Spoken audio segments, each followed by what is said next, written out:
Ladies and gentlemen, picture a society in which artists ultimately control their creative vision, unhindered by powers looking to control their artistic freedom.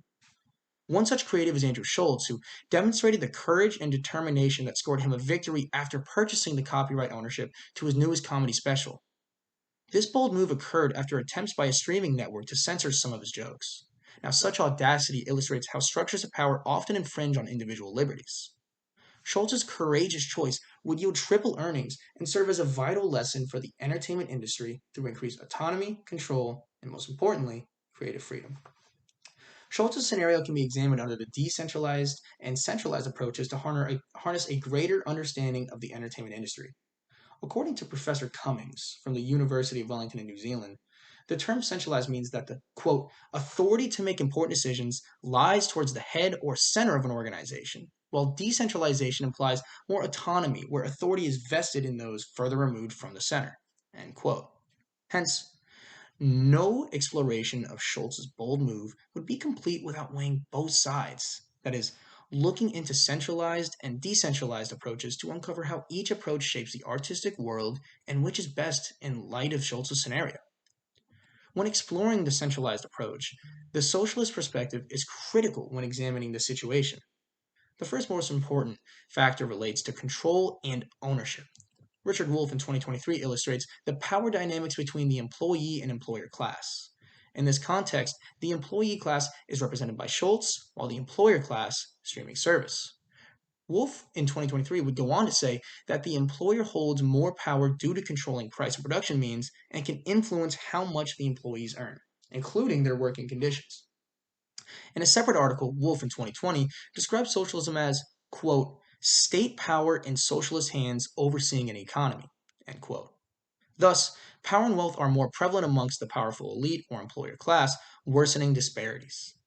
Relating this to Schultz's scenario exposes control and ownership issues. In this position, the streaming service dictated the terms by suggesting censorship, which is how the entertainment industry exercises control over artists and determines conditions.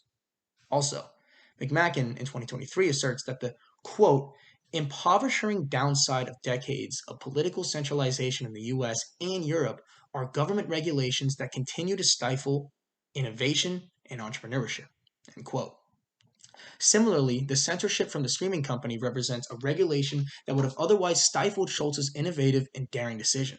The tension emerged when Schultz revolted against this order by reclaiming copyright ownerships of his work. The primary characteristic of the centralized and socialistic perspective is that power is concentrated in the employer class hands or those in power, such as the streaming network in this case. The centralized and socialist perspective leans more in favor of the powerful, making it inherently unjust. Despite these disadvantages, however, centralization does also have benefits which must not be overlooked either. As representing a centralized locus of power, the streaming service would allow Schultz full advantage of its distribution and reach as an already established conglomerate. Other benefits come with brand association. Beyond that, the centralized approach is comparable to what Paul Krugman regards as a social safety net. Parallels can be made between the streaming service and the American government's leverage as more powerful entities compared to Schultz as an individual comedian and members of society who rely on government support. According to Fenwick in 2018, this comparison demonstrates the power dynamics between powerful and less powerful entities. Thus, as with the social security net, the streaming service also represents a platform which carries more power and influence than an individual person, which could work to the advantage of those being sheltered within these structures of power. Similarly, John Maynard Keynes believes governmental intervention and power was necessary to uplift the living standards of civilians and could be achieved through injecting money into the economy, as of Thornton in 2009. Applied to the streaming service, this thinking implies that structures of power hold all the solutions to bettering the conditions of civilians and little appreciation is given to autonomous efforts as it promotes heavy dependence on centralized power. Let us now look at the decentralized perspective, which fosters more autonomy. Unlike the previous approach, decentralization comes with more continuous autonomy. Power is not concentrated among the elite few. As its ultimate objective, libertarians seek more than just individual gain, but the core of libertarian is the quest of justice. This is according to Murray Rothbard, who, in his 2013 article, questions why anyone would even choose to become a libertarian. The primary motivation rests in the propagation of justice, where the playing field is leveled.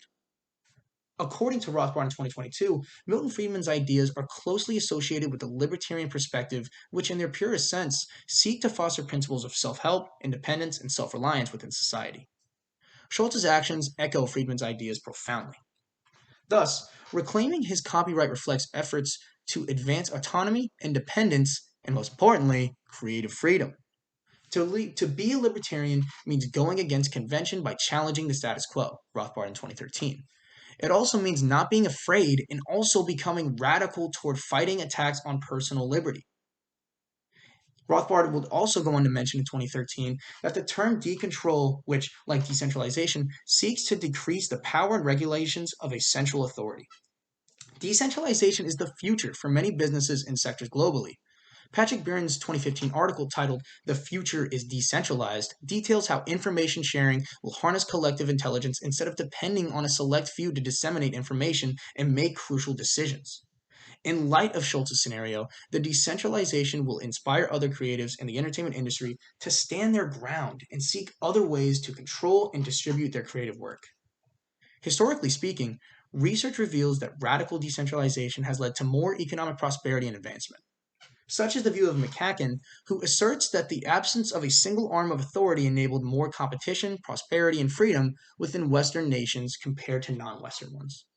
Therefore, Schultz's decision reflects how the radical courage to regain his copyrights positioned him for more prosperity as he took power away from the streaming corporation by repurchasing his intellectual property rights.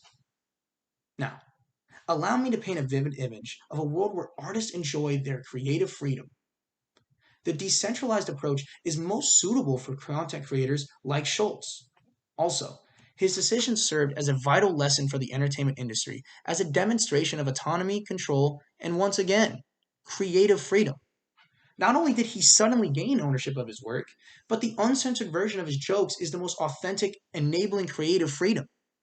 Schultz's actions have set a precedent that other artists can be proud to follow.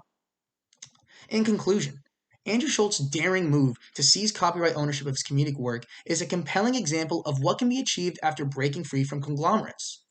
While the centralized economic approach is more beneficial to the elites, the decentralized approach allows for more widespread influence and impact on individuals, making it much more pertinent to Schultz's situation. Thank you.